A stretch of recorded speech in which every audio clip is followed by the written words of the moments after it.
Всем привет! Правительства Южной Кореи и Японии приняли решение о расширении ограничений на экспорт продукции в Россию и Беларусь. Следует из опубликованной недавно информации Министерства торговли, промышленности и энергетики стран. Список запрещенных к поставкам в Россию и Беларусь товаров увеличен с 57 до 798 позиций. Новые правила уже начали действовать в Корее. Япония все решит на днях. В Корее уже ввели жесткий экспортный контроль на поставки в Россию автомобилей, автозапчастей, подшипников, товаров, связанных с полупроводниками, химической, сталелитейной, машиностроительной промышленностью, квантовыми компьютерами. Министерство торговли Южной Кореи планирует следить за исполнением решения, чтобы товары из списка не попадали в Россию или Беларусь через третьи страны. Общий смысл ограничений объясняют так. Из Южной Кореи в РФ не должны поступать товары, которые могут использоваться в военных целях, даже если речь идет о продукции гражданского назначения. Уточняется, что под запрет попали автомобили и запчасти. Разрешения на экспорт будут давать только в исключительных случаях. Про экспорт в Россию подержанных автомобилей пока умалчивается.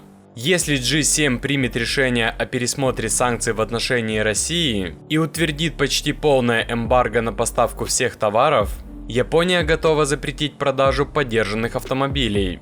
В настоящее время в рамках ограничительных мер японские предприятия не отправляют в Россию новые автомобили стоимостью выше 3,5 миллиона рублей. Однако подержанные машины остаются одной из главных статей сохранившегося экспорта. Также под ограничения могут попасть шины, косметические товары и одежда. Решения об изменении санкционного режима будут обсуждать на саммите Большой Семерки, который состоится на днях в Хиросиме. В нем примут участие лидеры Великобритании, Канады, Франции, Германии, Италии, Японии, США и Евросоюза. В режиме онлайн к переговорам присоединится президент Украины. Основной идеей усиления давления на Россию станет введение списка разрешенных к экспорту товаров, в то время как сейчас действует список запрещенных. Таким образом, экспортерам надо будет доказывать, что товар соответствует условиям поставок, а не контролирующим органам проверять на возможность обхода санкций. Впрочем, утвердить такое решение будет непросто. Для эффективности санкций к ним должен присоединиться Евросоюз.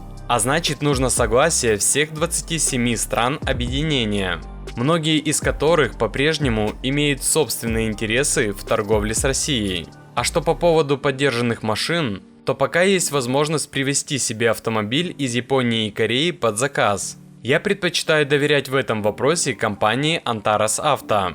Друзья, всем привет! Меня зовут Максим, компания Antares Auto, и мы занимаемся привозом автомобилей из Японии, Кореи и Китая уже на протяжении 11 лет. Как вы знаете, грядут очень интересные события, в том числе саммит с 19 по 21 мая пройдет в Японии, и на данный момент никто не знает, запретят ли американцы японцам продавать нам свои японские автомобили. Но даже если Япония ведет дополнительные санкции против России, есть параллельный импорт, есть другие варианты ввоза автомобилей в Россию. Поэтому, ребят, подписывайтесь на наш YouTube канал, на наш Telegram канал, там публикуем постоянно новости, вы будете обладать максимальной информацией и точно будете знать, что именно сейчас нужно купить автомобиль и привезти его себе в Россию.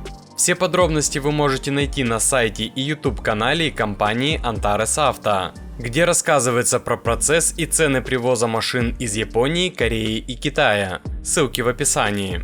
Ждем новостей в ближайшее время от японцев, которые собираются вместе с Большой Семеркой ввести тотальный запрет на экспорт в Россию. По ходу машины будут корейские и японские, а запчасти будем ставить китайские. Скоро вообще полное эмбарго получим от Запада. А как считаете вы, прикроют экспорт БУ авто в Россию? Пишите в комментариях.